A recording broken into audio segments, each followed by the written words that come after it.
La maturité aussi, elle est émotionnelle, elle est au niveau de l'âme. Donc, passer l'âge nubile, ce n'est pas seulement être physiquement formé, avoir du travail, avoir de l'argent, non. C'est être capable aussi de prendre soin de son conjoint affectivement, émotionnellement.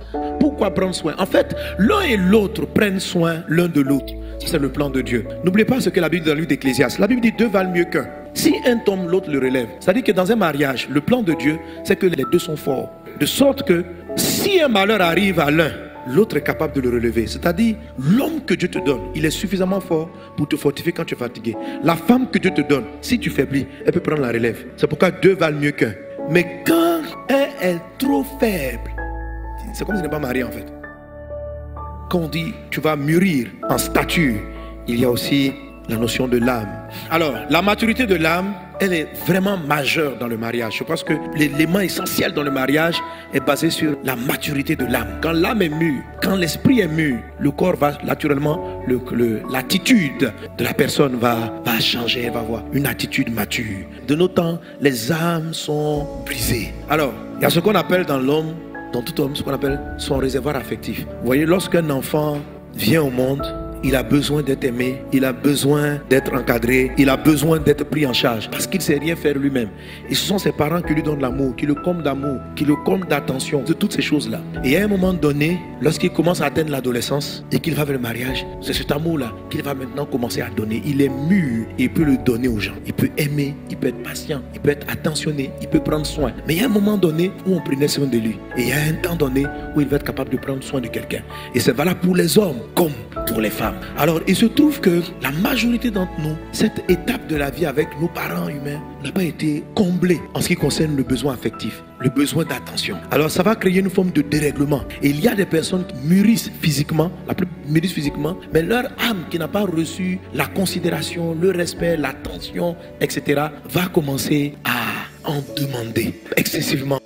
Alors une femme, dans ce cas-ci, ou bien un homme, va tomber amoureux de quelqu'un qu'il veut être comme son papa, ou bien d'une personne qui souhaite être comme une mère pour sa vie. Et ça va commencer à créer de sérieux problèmes. Parce que c'était tes parents qui étaient censés te le donner, ce n'était pas elle. Quand vous vous mariez, c'est pour vous donner l'un l'autre. Alors l'immaturité de l'âme varie à divers degrés dans la vie des uns et des autres. Si quelqu'un qui est immature émotionnellement, c'est la partie la plus difficile dans la maturité, pour laquelle il faut vraiment faire attention. Il faut vraiment faire attention. Il sera très souvent égocentrique. Donc l'égocentrisme est un symptôme. Une méconnaissance de lui-même, une instabilité émotionnelle, manque d'autonomie et de responsabilité, absence de projet de vie, mauvaise perception de la réalité, dépendance affective, besoin de contrôle. Certains ont besoin de contrôle et de manipulation. L'égocentrisme, c'est de l'égoïsme. Tout enfant pense d'abord à lui-même. Mais quelqu'un qui est égocentrique, c'est comme s'il perd la perception des autres. Ce qui importe, c'est ce qu'il lui ressent. C'est la façon dont lui se sent. Quelqu'un qui est égocentrique ne prête pas attention aux besoins des autres. Quand l'enfant est bébé, quand il a faim, il pleure dans son berceau. Il s'en fout si vous dormez. C'est qui est quelqu'un qui est égocentrique, il est le centre du monde. Et si vous avez un mari comme ça, il est le centre. Il veut que tout dans la maison tourne autour de lui. Peu lui importe qu'est-ce que son conjoint ressent vraiment. Qu'est-ce qu'elle vit réellement. En fait, même ce qu'elle doit vivre, c'est ce que lui, il estime qui est bien pour elle. Il ne peut pas comprendre qu'elle a d'autres besoins. Quelqu'un qui est égocentrique ne cherche pas à ce que son conjoint se développe. Il veut que son conjoint soit comme lui, comprenne comme lui, aime comme lui, dorme à l'heure où lui dort, rit quand lui rit, pleure quand lui pleure. Donc si tu as un autre sentiment que lui n'a pas, il ne peut pas comprendre parce que ses émotions sont les plus importantes. Et il est immature. Mais le jour quand tu lui demandes, en fait il ne reconnaît pas. Pas parce qu'il n'est pas capable de voir. Tellement sa vie est centrée sur sa personne. Il ne comprend même pas ce dont les autres lui parlent. Lorsqu'il arrive dans un groupe, ce qui est important, c'est qu'est-ce qu'on lui donne, qu'est-ce qu'on fait pour lui. Si tu te sens touché par l'esprit concernant ce point, que tu n'es pas encore marié, il faut que tu traites avec ça. C'est pour ça que Dieu dit, si tu te maries, c'est bien. Mais si tu ne te maries pas, c'est mieux. Parce que tu n'as pas passé l'âge nubile. Un bébé attire l'attention, il est la star. Quand on est marié, pour un homme, sa femme est la star. Pour une femme, son mari est la star. Si toi, dans ton foyer, tu es la star, tout doit tourner autour de toi, il y a un problème. Il y a un problème. Parce que tu vas vider ton conjoint. Tu vas l'aspirer. Il ne vit plus que pour toi. Il ne vit plus que pour te faire plaisir. Il ne faut pas que toi tu sois fâché. Il ne faut pas que ce soit tes émotions qui déterminent lui. Que tout. C'est-à-dire que quand tu pleures, la maison doit pleurer. Quand tu ris, la maison doit rire. tout autour de toi doit te servir. Sois délivré au nom de Jésus. Si tu te maries, c'est bien. Mais si Dieu ne te marie pas, c'est mieux. Alléluia. Donc le père décide. Il doit sentir si sa fille. Lorsqu'on dit si un père décide de ne pas marier sa fille, il fait bien, il fait mieux. Un papa ne décide pas parce qu'il veut détruire sa fille. Un père aime sa fille. Mais le père, Dieu lui dit, observe-la. Et toi-même, il faut savoir si cette fille-là, elle a fini avec l'affection de papa. Ce dont elle a besoin. Et cette affection-là, ma soeur, mon frère, tu as besoin de celle qui vient de Dieu. Alors, ton foyer ne peut pas réussir tant que tu n'as pas réalisé la lettre M. Tu n'es pas mûr. Le foyer ne donnera pas son fruit tant qu'il y a de l'immaturité. Alors si tu constates que ton conjoint est immature, pendant que toi tu as beaucoup plus de maturité, viens vraiment invoquer la grâce de Dieu. Que Dieu intervienne et que Dieu le comble de l'affection que ses parents auraient dû lui donner. Mais ils n'ont pas pu. Est-ce qu'on est ensemble? Manque d'autonomie et de responsabilité. Les symptômes de l'immaturité de l'âme. Premier symptôme, égocentrisme. Deuxième, manque de responsabilité et d'autonomie. Les individus qui manquent de maturité affective attribuent généralement leurs problèmes aux personnes qui les entourent, aux circonstances de la vie. Ils blâment autrui, c'est-à-dire ils blâment les autres pour ce qui leur arrive et pour ce qu'ils ressentent. Ils ne se remettent pas en question et n'assument pas leurs responsabilités. Lorsque les choses tournent mal, c'est toujours la faute de quelqu'un d'autre. En effet, l'immaturité affective et le manque d'autonomie vont souvent de pair. Les personnes immatures ont besoin des autres pour amortir les effets cachés de leur manque de responsabilité. Donc quelqu'un qui est immature, qui manque de responsabilité, il tient toujours les autres responsables. Il ne voit jamais sa part de responsabilité dans un problème. Et tu vois, si tu veux savoir si l'homme que tu aimes est prêt à être marié, regarde lorsqu'il est en conflit avec des gens. Si tu vois, il ne remarque pas sa responsabilité, il est toujours en train de pointer les autres comme étant responsables de ce qui arrive. On m'a volé, mais il ne voit pas que c'est parce qu'en fait, il a présenté son argent aux gens. Les gens sont mauvais, ils sont des escrocs. Mais il ne voit pas que c'est parce que lui-même il a voulu rentrer dans une affaire pendant que tu l'avertissais qu'il ne fallait pas qu'il rentre dans cette affaire. Un responsable va dire, waouh, j'aurais pas dû investir dans ce projet. Un irresponsable va dire, ils m'ont volé. Mais il ne voit pas sa part. Il faut faire très attention. Ce n'est pas dit que c'est pas le mari. Si tu le maries, c'est bien. Mais si tu ne le maries pas, c'est mieux. Alléluia. C'est bien, ça veut dire que tu vas rencontrer le mal là-dedans. Et puis après, par la grâce de Dieu, vous allez corriger cela. Mais j'espère que vous ne faut pas mourir avant la fin de l'histoire. Quelqu'un qui est immature n'a pas de projet de vie.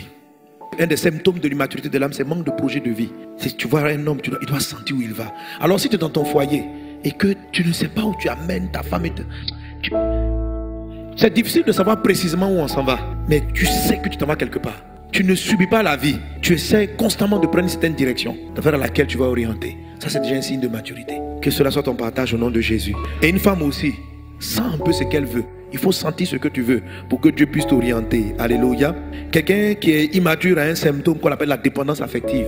Alors, un des signes de l'immaturité, quand on dit dépendance affective, c'est cette phrase-là. Vous savez, si un monsieur te dit cette phrase, si une femme te dit ça, c'est que si tu la maries, tu es en danger. Regardez cette phrase. Vous voyez, il y a une phrase comme ça, on dit ça. Sans toi, je ne peux pas vivre. Tu es tout pour moi. Un homme qui te dit ça, tu crois que c'est une déclaration d'amour? Non, c'est une déclaration d'égoïsme. C'est une déclaration de que toi, tu es là pour nourrir son vide. Que tu es sa nourriture. Écoute, c'est sans le riz, on ne peut pas vivre. Sans les repas, on ne peut pas vivre. Mais pourquoi tu dis que sans cette femme-là, tu ne peux pas vivre? Ça veut dire que tu veux la manger. Non, mais c'est sérieux. Si tu vois des déclarations d'amour comme ça, si tu vois ce genre de déclarations, méfie-toi.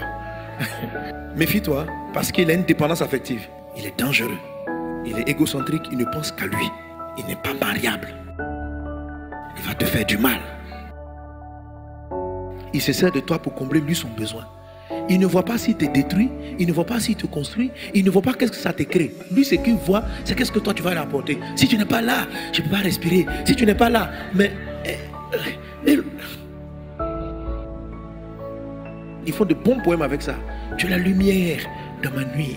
Si tu n'es pas là, je suis dans les ténèbres. Frère, pour se marier, il faut que tu vois. Il faut voir. Si c'est elle qui est la lumière, tu es en danger. Ça veut dire que jusqu'à présent tu ne voyais pas. Mais quand il est arrivé, c'est maintenant que tu as vu. Frère, pourquoi? Parce que c'est le rôle de Dieu. C'est Dieu qui est la lumière. C'est sans Dieu, on ne peut pas vivre. Alors quand tu donnes à ton conjoint la place de Dieu, Dieu dit, il est bon que tu sois seul. Toi et moi, on doit rester ensemble. Comment elle peut être la lumière de ta vie? Et moi, je ne suis pas la lumière. Je suis le chemin, la vérité et la vie. Tu dis qu'elle est le chemin. Que quand elle n'était pas là, mais quand elle n'était pas là, ta vie n'avait pas de sens. Ah bon? Donc moi, Dieu, quand il était là, ta vie, donc je suis rien. Dieu dit, il est un Dieu jaloux. Tu vas créer des palabres avec le ciel. C'est lui qui décide. C'est le Père qui décide. que Dieu te marie. Alléluia. Gloire à Dieu. Alors si tu ressens ce type d'attachement et d'affection pour quelqu'un, c'est que tu n'es pas prêt à l'épouser. Il faut que tu t'arrêtes. Si c'est la raison pour laquelle tu es en train de parler à cette femme et tu veux absolument que vous mariez demain matin, ton foyer au bord, déjà, on te dit que vous allez avoir des problèmes. Déjà. La maturité, c'est être modéré. Quelqu'un qui est mûr peut se calmer. Il sait apprécier les choses et puis faire les choses en leur temps. Quelqu'un qui est conduit par ses émotions. Ce sont les gens, des personnes comme ça. Quand ils ont prié, c'est même pas Dieu qui leur a dit. Il dit, Dieu nous a révélé une date de mariage. On dit, ah bon, on dit déplacer. Non, non. Si on déplace, c'est pas Dieu. Qu'est-ce que ça fait? Non. Si on ne s'est pas marié ce jour-là, ils sautent les coachs. Ils sautent. Ils vont eux-mêmes se marier. Ce couple est en danger. Ils n'ont aucune maîtrise. Ils ne peuvent pas contrôler leurs émotions. Et tu crois que c'est de l'amour? Oui, il m'aime trop. Il va entraîner au mariage. Et non, pardon, il va te détruire. Il va te détruire. Ou elle aussi, si tu ne veux pas l'épouser tout de suite et demain, elle est au scandale. Elle fait, parce que vous avez fixé la date du mariage au 20 quoi? Au 20 février. Maintenant, lui, il dit non, les parents ne sont pas prêts. Les parents disent qu'on attend 30 avril. Non. On dit, pourquoi? On a calé une date. Il ne respecte pas sa parole. Il respecte, c'est pas qu'il ne respecte pas sa parole. C'est de la sagesse. Il ne respecte pas. Je suis désolé. Je ne sais plus si je l'aime. Je vais le laisser. Pourquoi? Parce que vous avez décalé une date. Tu as un problème. Tu as un problème. Si tu te maries, c'est... Mais si Dieu ne te marie pas, c'est mieux. On va fêter le jour de ton mariage. Mais si tu n'étais pas encore marié, c'était mieux. Alors, pour que le Père te marie, il faut atteindre l'âge nubile rapidement. Si ton corps, tu atteins l'âge, ton corps atteint l'âge nubile, fais en sorte que ton âme devienne aussi mûre très vite. Amen. Tu vas voir que le ciel, Dieu sera tellement content de vite te marier. C'est lui qui a instauré le mariage. C'est lui qui dit qu'il n'est pas bon que l'homme soit seul. Mais il y a des personnes pour qui il dit qu'il est préférable qu'elle soit seule. Chez les hommes, ça va se manifester par un besoin de contrôle et de manipulation. Donc si tu es dans ton foyer, tu dois tout contrôler. Contrôler. Regarder toujours le téléphone de ton mari. Regarder. Savoir où ta femme est partie. Connaître tout. Savoir chaque dépense. Chaque 1000 francs. On dit le coach a dit, on doit tout connaître en détail. Le gars a oublié de t'expliquer qu'il a dépensé 1000 francs. On nous a dit, l'argent doit être placé. L'argent doit être placé. Je dis encore, une fois, il ne faut pas forcément dire. On n'a pas tout dit. Le mariage est basé sur la confiance. Tu vas avoir confiance. Tu vas tout plus savoir. Ça veut dire que tu n'as pas confiance. C'est ce manque de confiance que tu exprimes. Qu'est-ce qu'il va faire l'argent si tu as confiance? Qu'est-ce qu'il a fait en fait? Il est parti au travail. On lui a donné un bonus de 50 000 francs. 50 000 francs. Il m'a déclaré seulement 300 000. Oh, il avait 350 000. Où sont les 50? Où sont? Attends, quel est le problème? Oh, si je ne sais pas où sont les 50, c'est que tu me mens. Tu ne me révèles pas tous tes secrets de la vie. Ah! L'immaturité donne envie de contrôle parce que la personne a peur de perdre ses repères. Elle a besoin de contrôler l'environnement. C'est de l'immaturité, ça va faire souffrir ton foyer. Il faut que tu grandisses. Il faut que tu aies de la stature. La stature, c'est de la maturité, c'est une forme de maîtrise. Elle va dire ceci, ah, sûrement que peut-être ça me fait un cadeau. Parce que tu penses bien. Tu ne penses pas d'office mal. Tu vas trouver, ah, peut-être qu'il a oublié. Même si après tu découvres qu'il n'a pas oublié. Tu vas dire, mais s'il me trompe. Si tu n'étais pas sûr qu'il était bien, il ne fallait pas le marier. Il faut le marier quand tu es convaincu. Avant, il faut attendre. Alléluia. C'est juste pour que vous remarquez, qu'est-ce qui peut faire que vous n'allez pas être heureux? On peut être physiquement grand, adulte, mais avoir eu beaucoup de blessures affectives, de manques affectifs qui font qu'on s'agrippe émotionnellement à ce genre de choses qui vont nous créer des problèmes. Que Dieu nous rende mieux au nom de Jésus. Alors je dis tantôt, dès que tu remarques une chose, demande la grâce de Dieu. Mais prie par rapport à cela. Prie sérieusement. Tu dis, ah papa, je suis instable. Je suis en insécurité. Je me sens en insécurité. J'ai peur.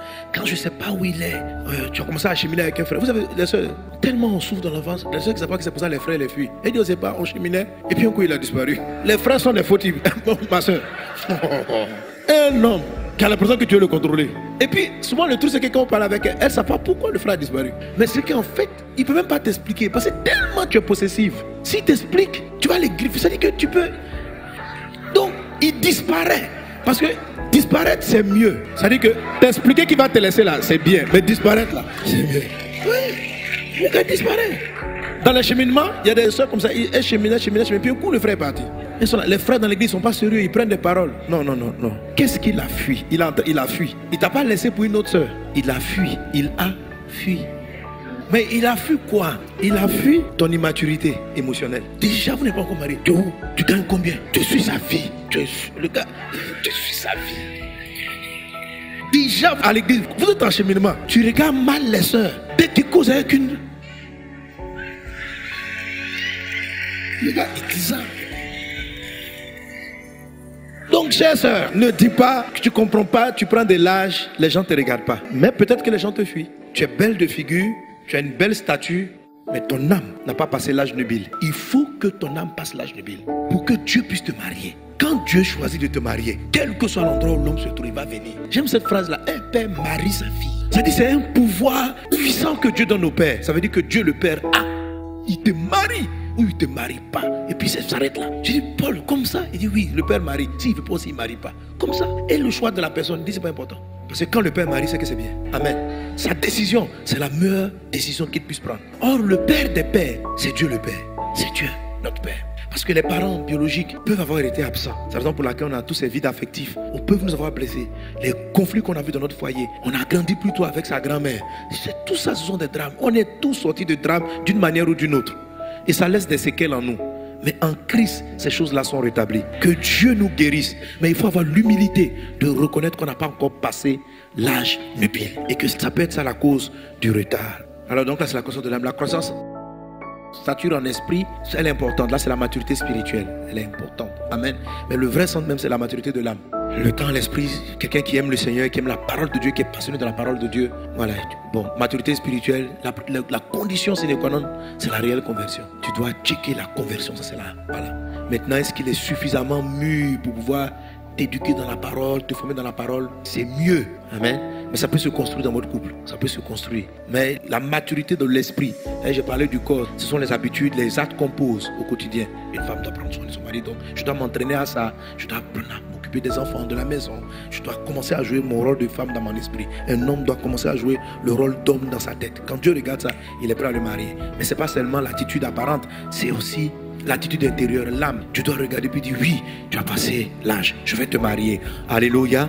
Tu dois aussi regarder l'esprit. En fait, même tout commence par l'esprit. C'est la réelle conversion. Adam voit Ève et puis voilà celle qui est os de mes os. Donc il la reconnaît par rapport à l'être intérieur. Et c'est là qu'il faut reconnaître. Alléluia. Il y a un élément de maturité de base. Il y a beaucoup de choses qu'on fait quand on est marié. C'est-à-dire, étant marié, on continue de grandir. On continue de mûrir ensemble. Mais, amen. Que Dieu nous aide à mûrir au nom de Jésus.